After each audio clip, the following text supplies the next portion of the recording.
by M.R. James. Chapter 1. Paxton's Story. Do you want to see a doctor? Long asked. No, the young man said. I'm afraid. It's a cold night. Come in and sit down. Don't be afraid. That noise is only the wind in the trees. Please listen to my story. It started on a dark night in Sebra. Do you know Sebra? It's a small English town near the sea.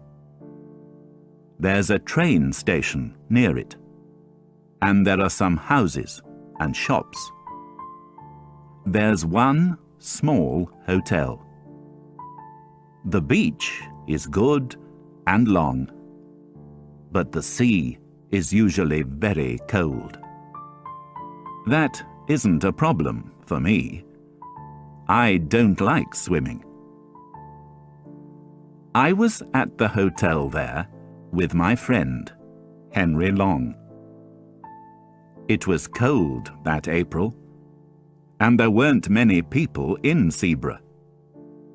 That was good for us, because it was quiet. It was a good holiday. Every day, Long and I walked near the sea. In the evenings, we liked to sit in the hotel and talk. Suddenly, one evening, there was a noise at the door. A young man opened it. "I'm sorry," he said to us. "Please excuse me." "That's okay," I said. "Come in," Long said. The young man came into the light. He was short, and he had dark hair. I looked at his unhappy face. "What's wrong?" I asked. "Are you okay?" "Do you want to see a doctor?" Long asked. No, the young man said. I'm afraid." "Why?" Long asked. The young man answered my friend's question.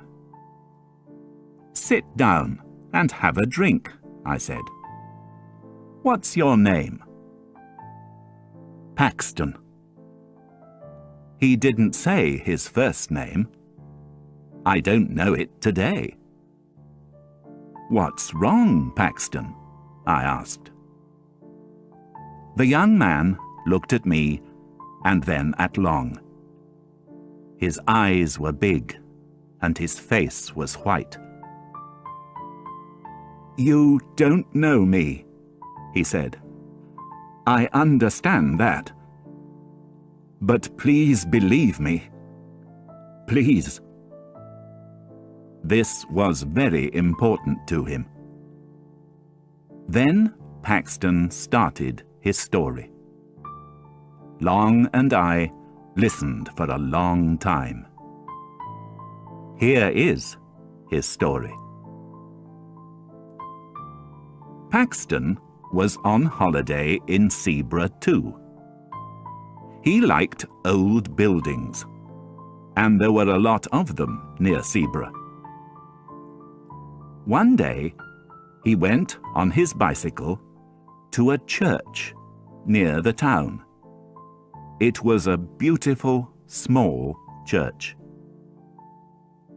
There was an old picture on it with 3 crowns. It was very interesting, and Paxton wanted to know about it. There was an old man in the church garden. "Excuse me," Paxton said. "What do you know about this picture?"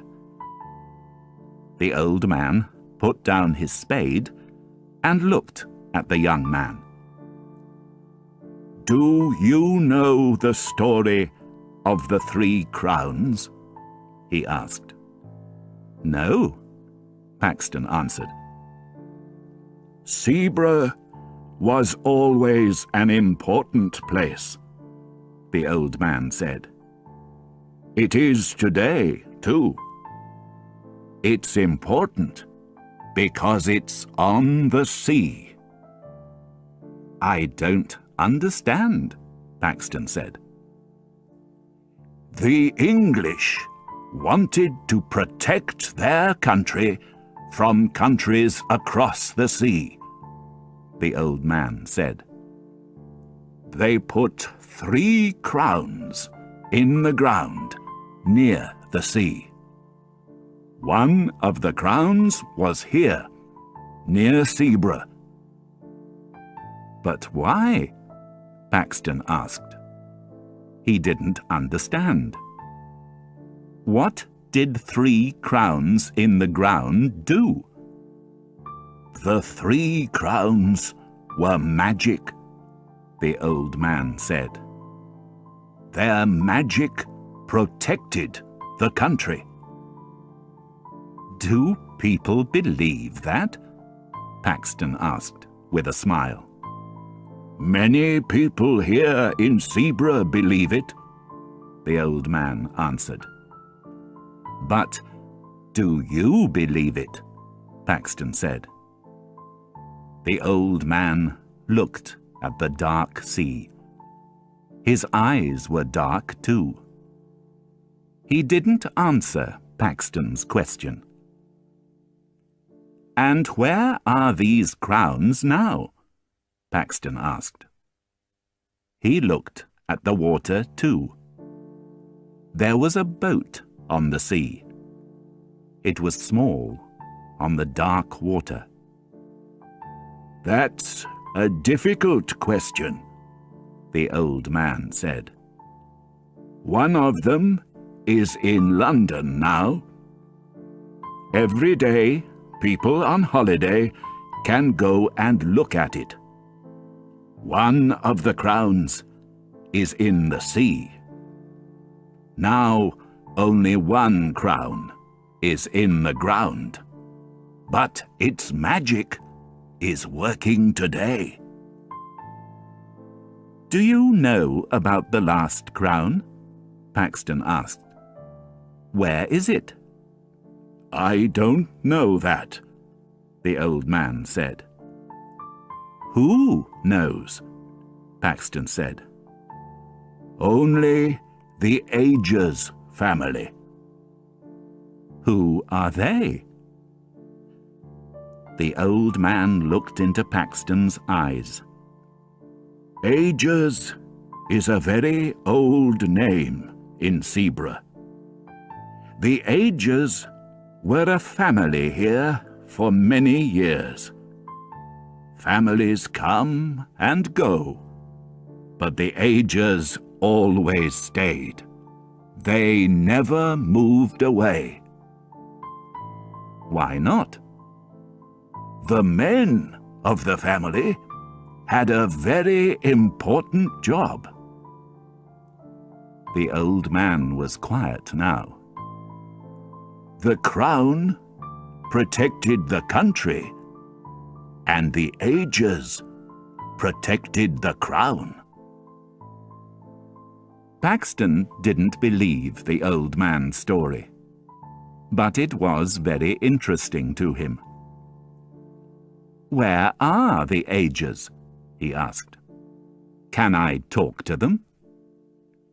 "The Aegers can't answer any questions about the crown now," the old man said. "William Aegers was the last person in the family. He lived near here, but he isn't talking now." "Why not?"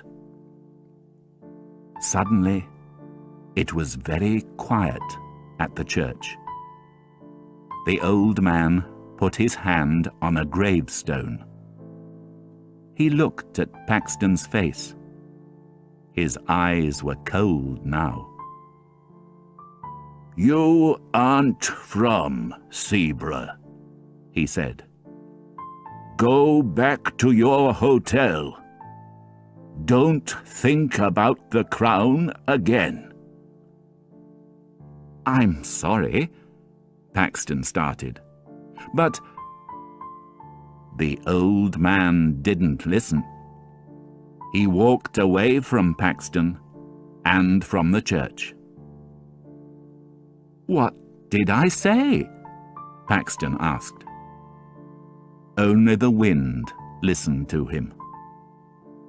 Then he looked down at the gravestone.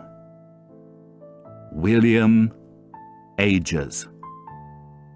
This was William Ages's gravestone. The man was dead. Who protected the crown now?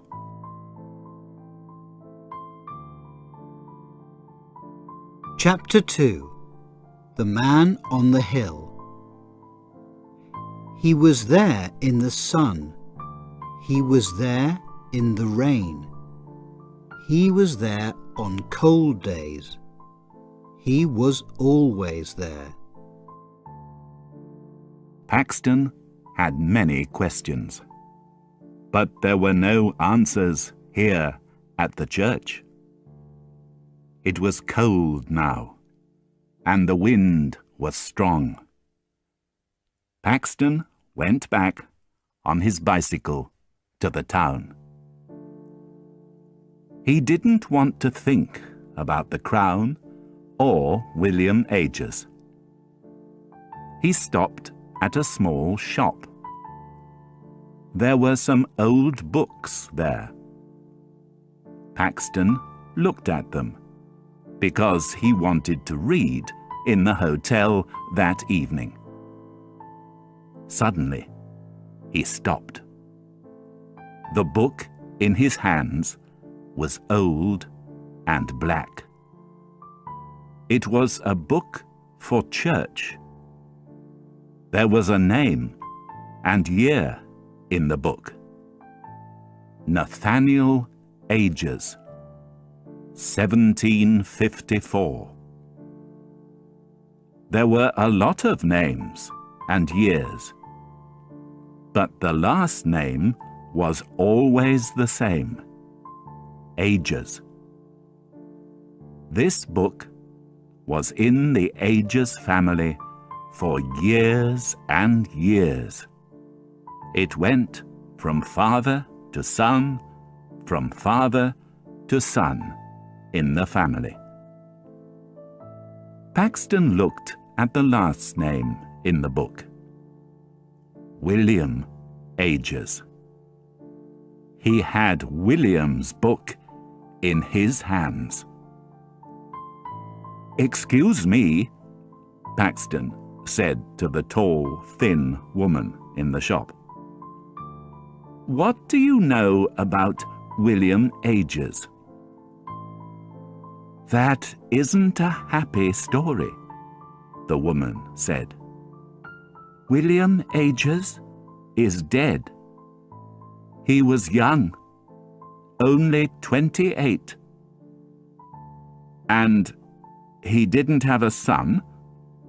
"That's right," the woman answered. "Mr. Ages didn't have a son or a daughter." "Where did he live?" Paxton asked. "I'm an old friend of the family." "He lived in a small house near the sea," the woman said. "Do you want the address?" "Yes, please," Paxton said. He looked for some money in his coat. "And how much is this book?" Paxton went to his bicycle again. Later, he arrived at William Ages's small house near the sea. It was dark and quiet there. Behind the house was a hill. There was a man near the house. "Can I help you?" he asked Paxton. Paxton asked the man about William Ages. "I didn't know him very well," the man said. "William Ages was very quiet." "Did he have friends?" Paxton asked. "No," the man answered. "Ages didn't like people. He was never in his house. He was always on that hill. He was there in the sun. He was there in the rain. He was there on cold days. He was always there." "I understand," Paxton said. The man walked away, but Paxton didn't move. He looked at the small hill and smiled slowly. Was the last crown there? It was late now. The room was dark. Long and I looked at Paxton's white face. "And?" Long said. "Was it? Was the crown there?" "Yes, it was," Paxton answered. "But it isn't there now." "Where is it?" I asked. "It's in my room." I didn't believe him. "The crown is here? In this hotel?" I said. Can we see it?" Long asked. Paxton didn't answer. We all listened to the wind. Then he said, "Yes."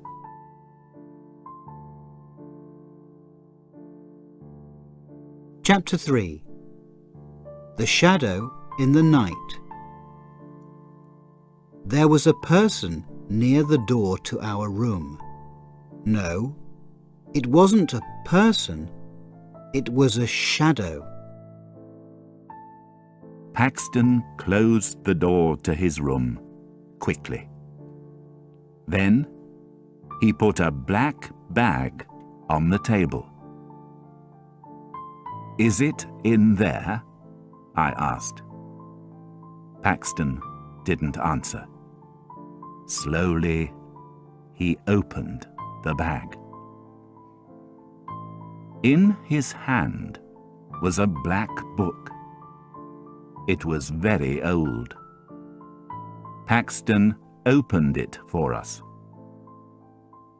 "Can you see the names?" he said. Long looked at the names in the book. "William Ages," he said. But I didn't look at it. No. I looked at the crown in our new friend's hands. It was very old, but it was beautiful. I had a lot of questions. How old was the crown? Was it light or heavy? I moved my hand to the crown. But Paxton shouted, "No!" I stopped asking questions and looked at Paxton. "I'm sorry," he said to me. "But you don't understand my problem. I want to put the crown back in the ground." I didn't believe him. "You can't put it back," I said. This crown is very important. Telephone the newspapers in London. No, you don't understand, Paxton said again. His eyes were big and afraid. Okay, let's go to our room, Long said. We can talk about the problem there. Paxton put the crown back in the black bag. He went to the door, but then he stopped. Wait. Go before me and look in your room, he said. Please. But why? Long said. We're the only visitors in this hotel. But then we remembered the crown in Paxton's black bag. I opened the door and we looked left and right. There was a person near the door to our room. No, it wasn't a person. It was a shadow. It moved quickly. Who was that? Long asked. We were in our room now. I don't know, I answered. A hotel worker? No, it wasn't a hotel worker, Paxton said. He finished his story for us. Paxton went back to the hotel from William Ages's house that afternoon. In his room, he looked at the Ages's book for a long time. Then he closed the book and went down for some food. Later, he went back to the room. The book was open at William Ages's name. Paxton was afraid, but that didn't stop him. He went to the hill again with his spade. It was dark now, but he didn't stop working. Suddenly, there was a noise. Was it the wind? Paxton looked behind him.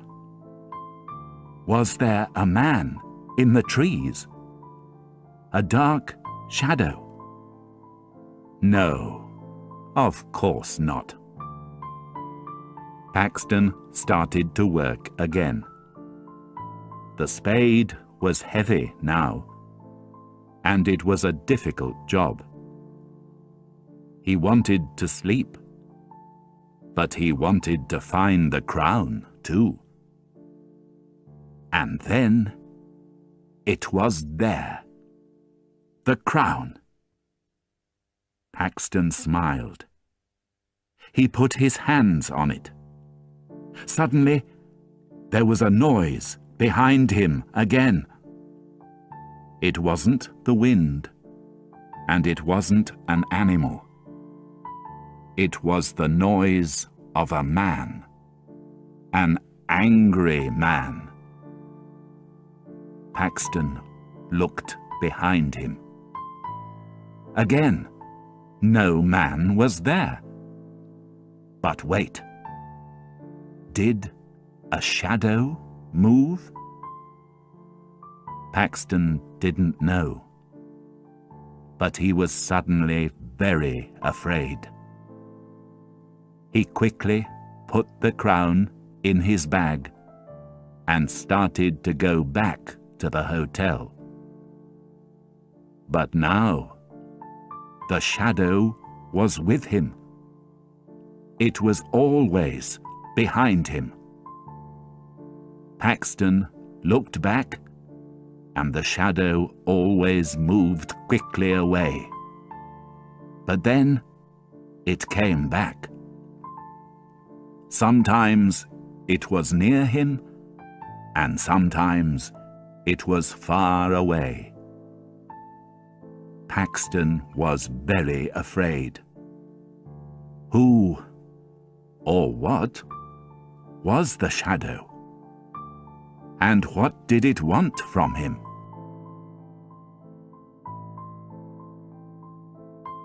Chapter 4. A Cold, Dark Night. I wanted to be far away from this cold, dark place. I wanted to be at home. Paxton stopped. That's my story, he said. Do you believe me? I didn't believe it, but I didn't say that to Paxton. You believe it, I answered. And that's the important thing. But then I remembered the shadow near the door to our hotel room. What can I do now?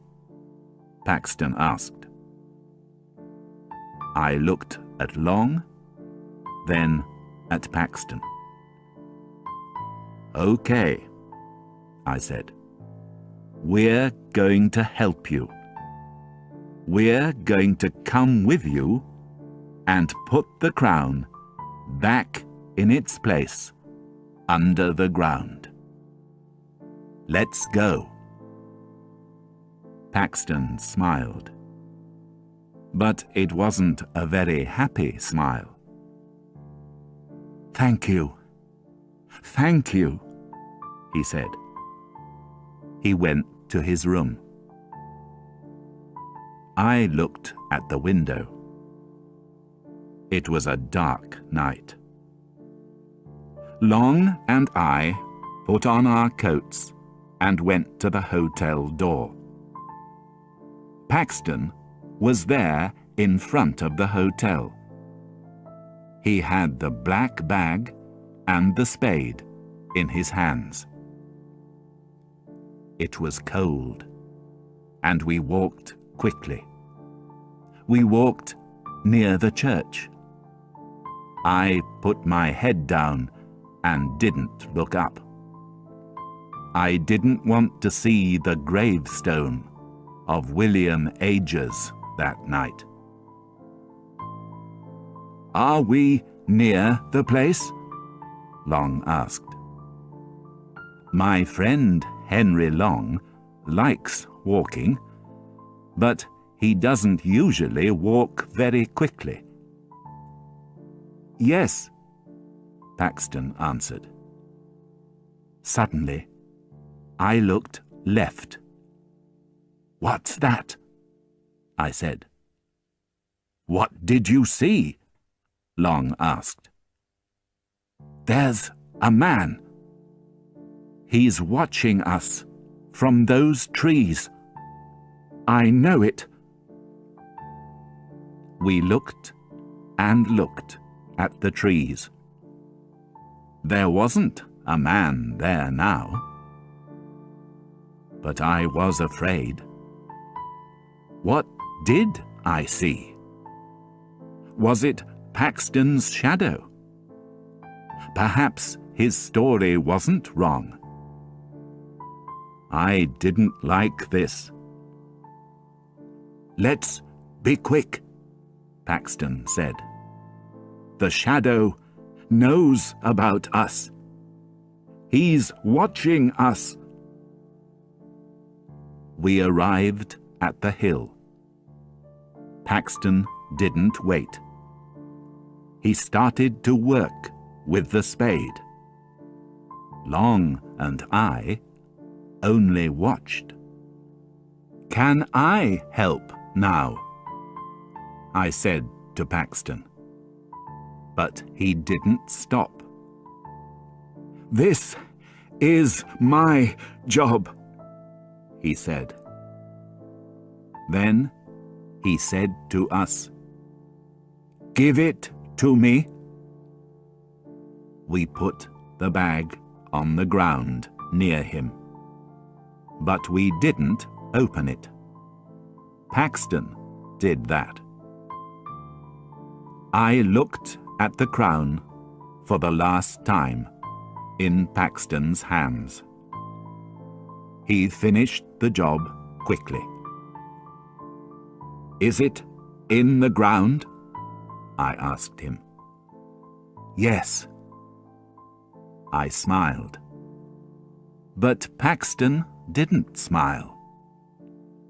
"Let's go back to the hotel," Long said. "It's very late, and our beds are waiting for us."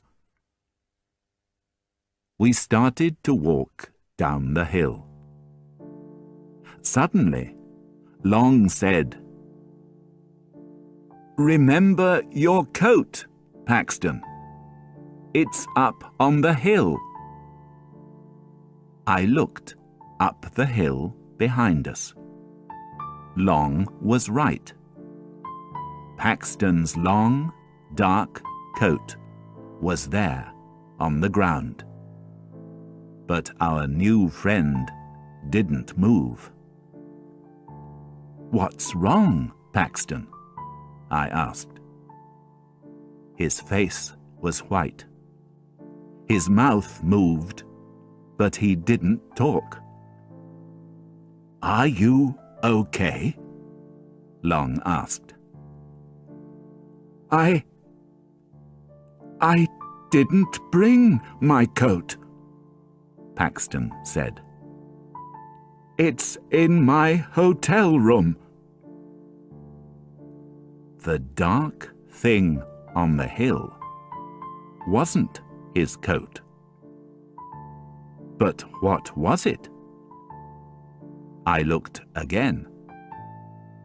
It wasn't there now. We went down the hill very quickly. We didn't talk.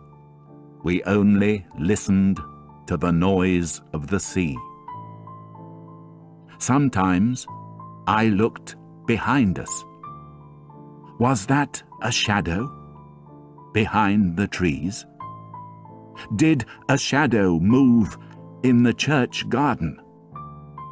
Was there a dark shadow behind the gravestones? I didn't know, and I didn't want to know. I wanted to be in my bed. No, I wanted to be far away from this cold, dark place. I wanted to be at home. We arrived at the hotel at 12 o'clock. A hotel worker opened the door for us. He looked at the three of us. "It's a cold night," he said. I was afraid, but I smiled. "Yes, it is." The hotel worker looked up the road behind us. "Did you meet any people on the road?" he asked. "No," Paxton said. "We were the only people in Zebra."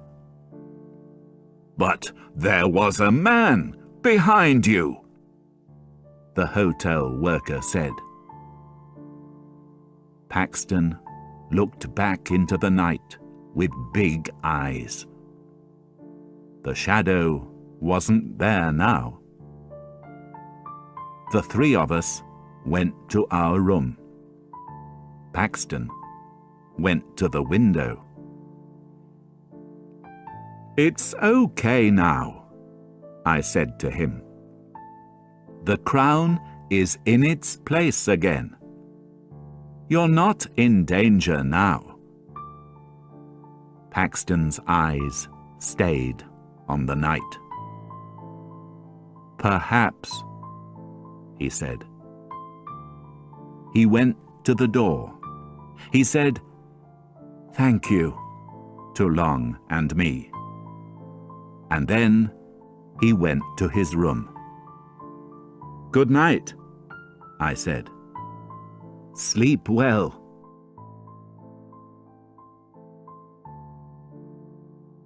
Chapter 5. A long run on the beach. Long and I started to run. It was difficult on the beach, but we didn't stop. I don't know about Paxton, but sleep didn't come to me for a long time that night. And then I didn't sleep well. It was a long, long night. I opened my eyes in the morning and went to the window. The sun's light came into the bedroom. It was late. I looked at the trees. It was a beautiful April day. I washed and went down. Long was in a big chair with his newspaper and some coffee. "Do you want some food?" he asked. "Yes." A man was at our table. It was Paxton. "How are you today?" Long asked. "I'm okay," our friend answered.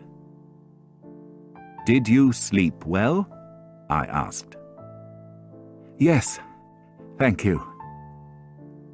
I didn't see the—" He stopped. "There wasn't a problem all night." "Good," I smiled. "Long and I are going for a walk this morning. Please come with us." "No, thank you," Paxton answered. "I want to stay in the hotel this morning. I'm going to write some letters." "This afternoon?" Long said. "Yes, thank you." "Good, good. Let's meet at 3 o'clock, Long said. "Come to our room." We said goodbye to him. Long and I had a good morning. Then we had some food in a cafe in a town near Sebra. "I like this," Long said. "We can have a good holiday again." "It's 2:30, I said. "We're meeting Paxton at the hotel at 3 o'clock. Paxton was at the hotel. He had a book in his hands, and there was a smile on his face. "Did you have a good morning, Paxton?" I asked. "Yes, thank you," he said. "I did." Long and I wanted to wash. Paxton waited for us. I went down again quickly. But Paxton wasn't there. Only his book was on the chair. Long came down too. "Where's Paxton?" he asked. "I don't know," I said. "Perhaps he's in his room." But there was no answer at Paxton's door. We looked in the hotel garden, but Paxton wasn't there. I was a little afraid now. A hotel worker came to us. "You're here," she said. "Yes," I answered. "Why did you say that?" "Mr. Paxton isn't here," she said. "He wanted to see you and Mr. Long. You were in front of the hotel. You shouted to him. He said—" "We didn't shout to him. We were in our room." "We didn't shout to Paxton. Who did?" I was very afraid now. "Paxton," I said. "He's in danger." In front of the hotel, we looked for our friend. "I can't see him," I shouted. The hotel worker was at the door behind us. "He went to the beach," she said. "He wanted to see you and Mr. Long." "Thank you." Long and I started to run. It was difficult on the beach, but we didn't stop. "There! I can see him," Long said. There was a person on the beach, but he was far away. We shouted again and again. "Paxton! Come back, Paxton! We're here!" But there was a lot of noise from the wind and the sea. Paxton didn't hear us. What's he doing?" "I don't know. I can't see from here." "Look at this, Long!" I shouted. There were footprints on the beach from Paxton's shoes. "And look at this!" This was a footprint too, but it wasn't Paxton's. "But what's wrong with it?" Long asked. "This person didn't have shoes," I said. "Was it a person?" Long said. "Perhaps it was an animal." The footprint was very thin. I didn't answer. A name came into my head. William Agers. But William Agers was dead. "Quick!" I shouted. We started to run again. Where was Paxton now?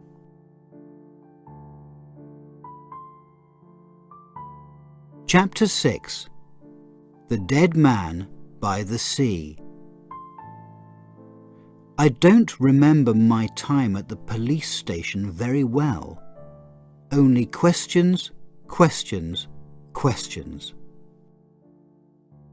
We arrived at a tall, old building on the beach. Long and I started to go up it. "Where is he?" I asked Long. Long opened his mouth, but he didn't answer. There wasn't time. Suddenly, there was a noise. It was a person. A shout. But where did it come from? "Who's that?" I shouted. We looked down. "No!" I shouted. There was a man on the ground. It was our friend Paxton. He didn't move.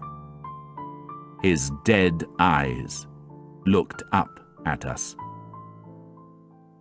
I looked at the dark sea.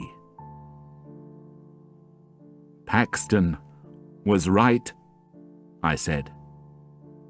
"He did it." "Who?" Long asked. "I don't understand." ages protected the crown. He was dead, but he protected the crown. But how? Long said. I had an answer, but I didn't want to say it. It was magic. Paxton wanted to find us. He went to the old building. He started to run. Suddenly, the shadow was there. But now, it wasn't only a shadow. It was William Ages, and he was angry. Paxton looked into those cold, dead eyes. And now, Paxton was dead too. What now? I asked. There's a police station in town, Long said. We walked back on the beach. The footprints weren't there now. They were under the cold waters of the sea. I don't remember my time at the police station very well. Only questions, questions, questions. Why were you on the beach? Who was there? How did you know, Paxton? What did you see? Long and I answered all of them. Yes, there was a man on the beach with Paxton. No, we didn't know him. He was very far away. Long and I had the same story, and the police believed us. But we didn't talk to them about the crown or about William Ages. Long and I went away from Zebra. That was my last visit there. I'm never going to go to Zebra again. And that's my story. You don't believe me. That's okay. I understand. Before this, I didn't believe stories about magic and dead people. But listen to this, please. Don't go to the small town of Zebra. The little church near the sea is beautiful, but don't go near it. Don't walk up the hill near the sea, and don't look for the last crown. Why? Because a person in Zebra is watching and waiting.